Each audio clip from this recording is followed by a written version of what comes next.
All right, thank you very much. We're here at Anime Next with Greg Hauser. Pleasure having you here, Greg. Oh, pleasure to be here. Thank you. Let's just start with the first question. What actors or voice actors inspired you to go into this business? Any that got paid. I saw it and said, hey, they're making money. Why not me? No,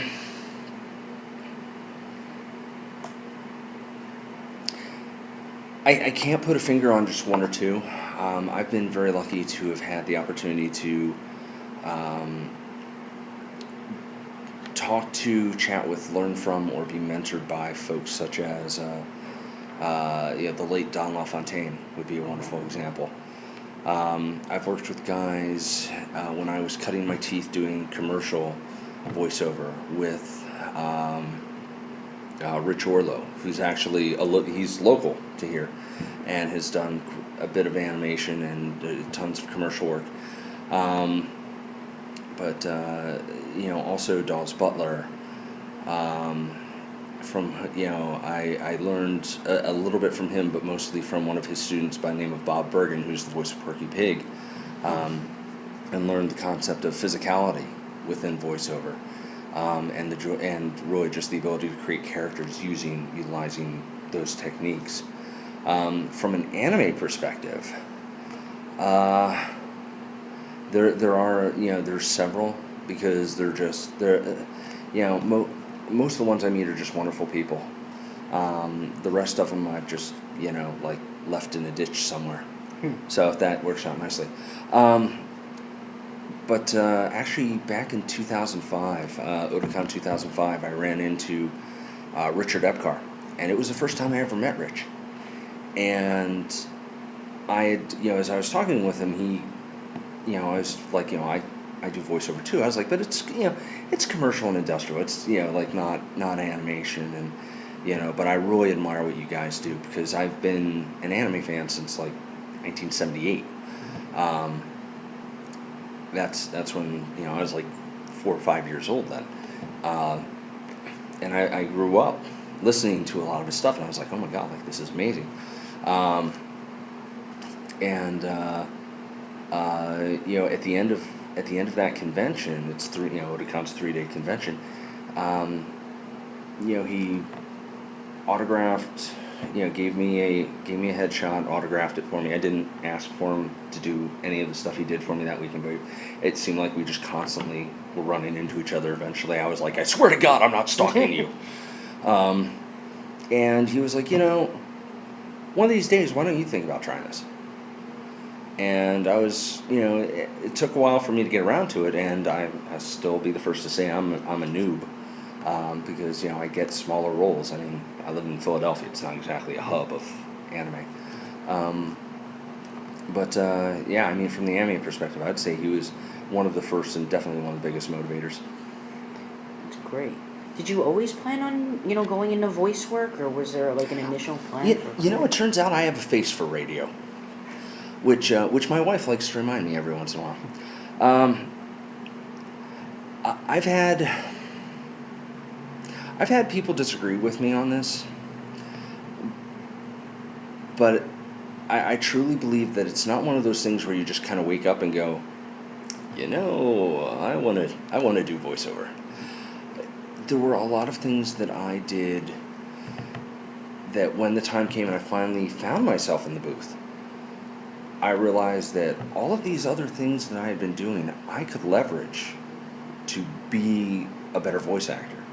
And it's just, and eventually the light went on, and I was just like, hey, why, like, well, if I'd known this a little bit earlier, I wouldn't have been, it's not just one thing. It was a series of various events. I had friends who started a children's television show.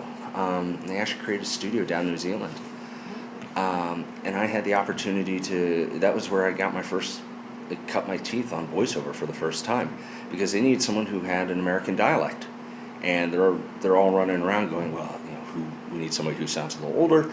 And this was actually a kid show, so by older I mean like teen, and who has an American dialect. And eventually somebody's like, well, what about Greek? And they're like, oh crap, that's right, he is American. It's like, yes, I know, I've been down here for a while, but no, I'm actually from the other side of the world, thank you. And did that. I was on, I really started to become serious about voiceover in 2000 and actually started to perform professionally. I was on the set of a CBS drama called Hack. It was actually filmed in Philadelphia. It had starred Andre Brower and Dave Morse, and they were actually using these very complicated HD cameras, and they were Zenith. I didn't even realize Zenith was still in existence at that time. I was like, oh, like I remember you from my parents' TV sets. And good to see you guys are still around. But these things were monstrosities. They were like 500-600 pounds. Dual lens, like these two dual lenses. It was almost like you were sitting down about ready to utilize an anti-aircraft gun. I mean, that's how big they were. And they constantly broke. Well, I was an extra on the set, which means you sit around and do nothing for a long time, and then they just have you walk through a scene.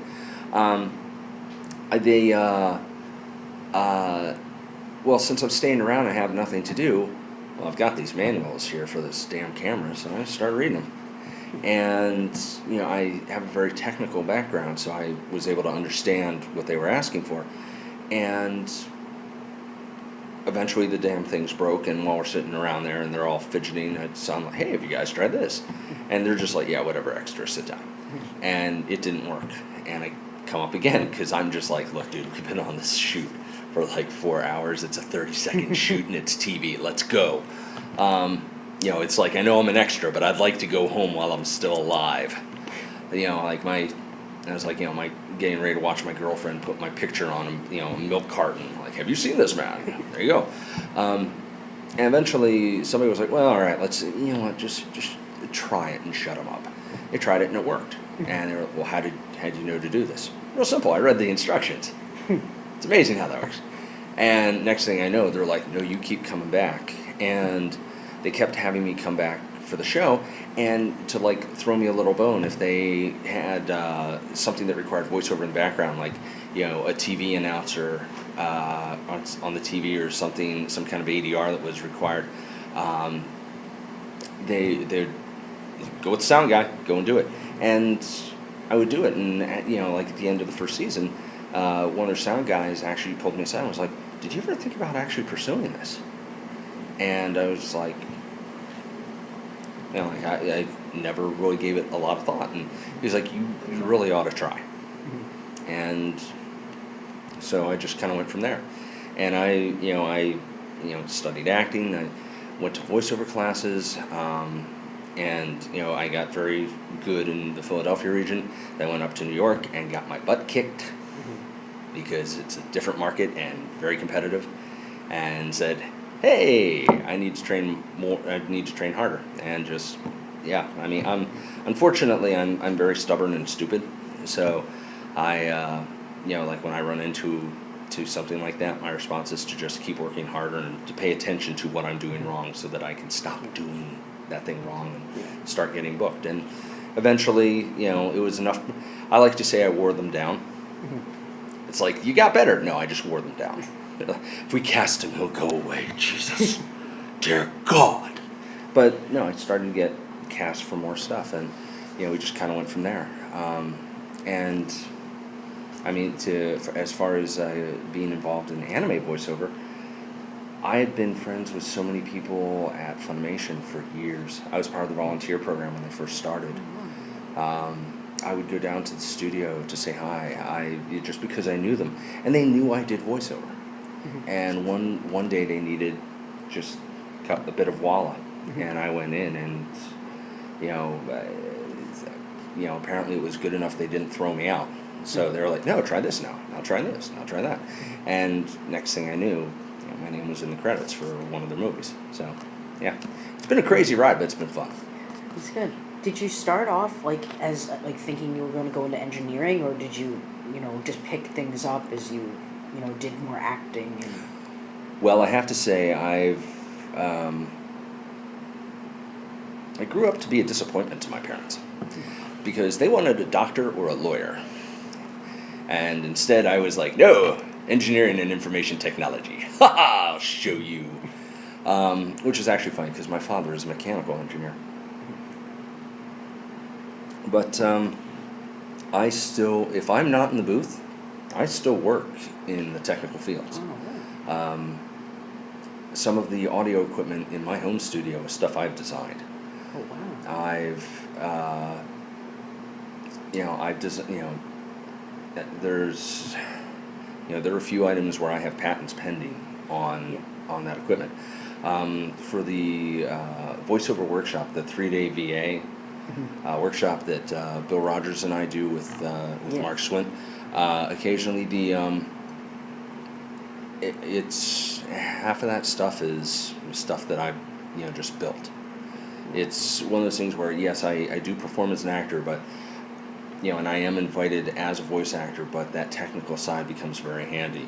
For the Evangelion films, it was actually very important because my experience having sat in a mission control booth watching a rocket get launched, I was able to, this actually isn't all that different when you think about it. It's a big game of chicken. Who wants to be the one that says the the $500 million rocket can't go off?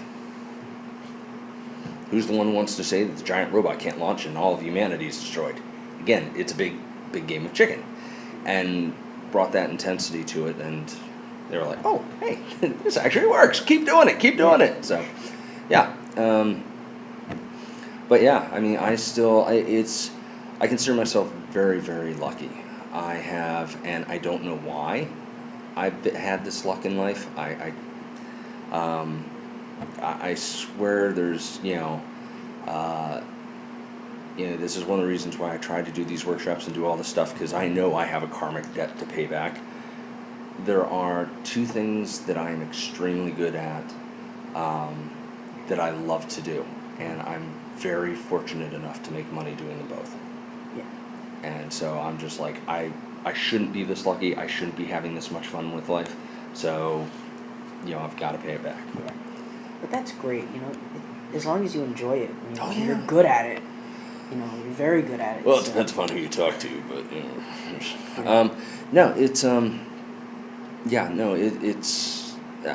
somebody asked me at a convention recently how what's your favorite role, and my response was whatever role I get cast as, because I just have such I have such a great time in the booth. I get such a natural high off of doing it.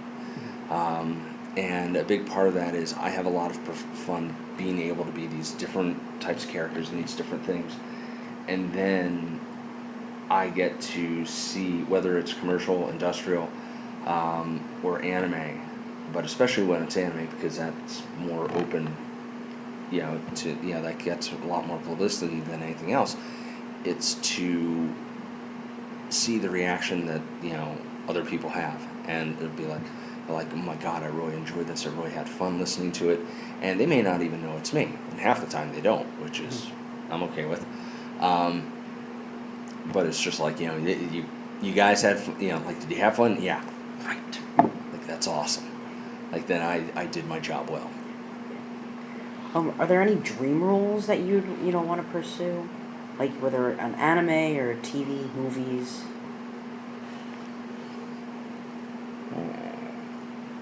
Okay, I've got a couple. I'm known for just doing the smaller roles. I would like to be able to do something that was bigger, and that's one of those things where it's like it's always the stretch goal. So dream job, not so much. Stretch goal, absolutely. And make no mistake, it to be fair, if that never happens for one reason or another, I'm still going to be geeking out. Like, it's like, guess what? You're the guy who's going to get punched in the stomach. Woo! And I'm going to have just an absolute blast and be an absolute, goofball. Just like, oh my God, I did it. Blah, blah, blah. And have, just, have fun. But if there was one anime series that I truly wanted to be a part of, unfortunately, I don't think it's going to happen anytime soon. Gundam. And why I cut my teeth on Gundam. That was the first anime series I ever saw. And I was just I was like 5 years old. I was just getting over the whole Star Wars thing because the first movie came out. And now I've got giant robots with lightsabers. And two great tastes that taste great together. I'm like, oh my God, what, like, does life get it for a 5-year-old? Does life get any better than this? I can't think of anything. And yeah, so, for an anime, that definitely would be a dream, and what, they could be like, you're getting punched in the stomach for this. That's fine. I'm in Gundam. That's fine. I don't care. I know everyone's going after Attack on Titan right now. That's the hot series. I love to be part of stuff like that, just because I am a fan. I watch anime like as often as I can. I have anime artwork all throughout my house. I have honkin' cells on frames. I've got all sorts of crazy memorabilia, and but so I love to be a part of that. But that said, I would have just as much fun being part of that as I did being in Ikitosen, which does not have quite the same following, and is not held in entirely the same regard because it's a completely different type of show. So in that regard, my dreams are kind of lame because it's just like, what's your dream? I just want to keep having fun. If Pixar called me, yeah, hell, I'll be on the plane tomorrow. Let's do this. But from an anime perspective, it's dream role. Anything in Gundam would be wonderful. I'm simple. Are there any fandoms you're into now, like really hardcore, like that you're really excited about? Well, I do have a Cheese Whiz fetish, and that's kind of. Oh crap! Wrong question. I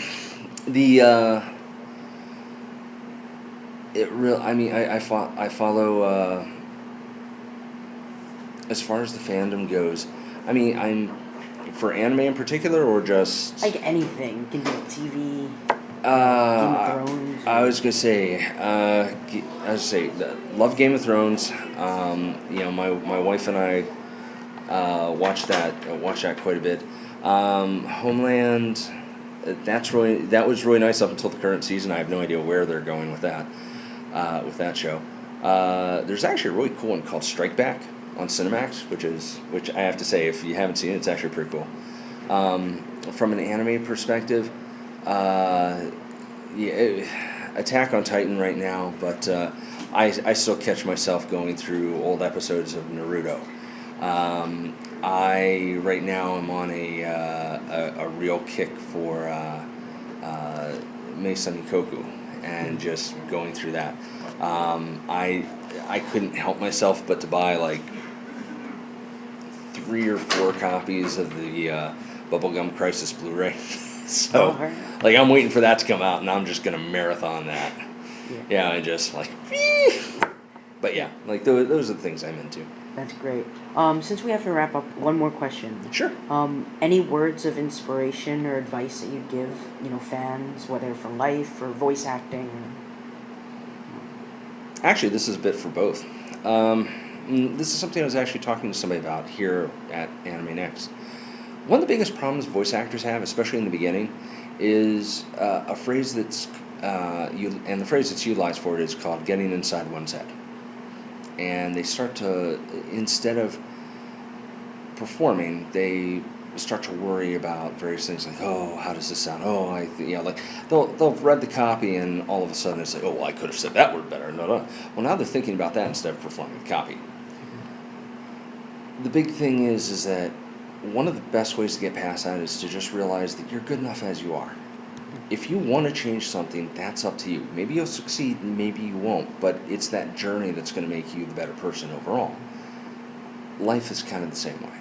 And it's, there's so many people out there where they don't have the opportunity to enjoy life because they're worried about, am I good enough? Am I, can I do this? Can I do that? It's just don't worry about it. it's, if you want to do it, go do it. As long as you're not hurting somebody else, as long as you're not hurting anybody and you're not hurting yourself, go for it. You never know where it's going to lead. And, it sounds kind of hokey, and I apologize for that, but it took me a long time to figure that out. And once I did, to be fair, life got a lot better. All right, so thank you very much. Not a problem. Thank you for having me.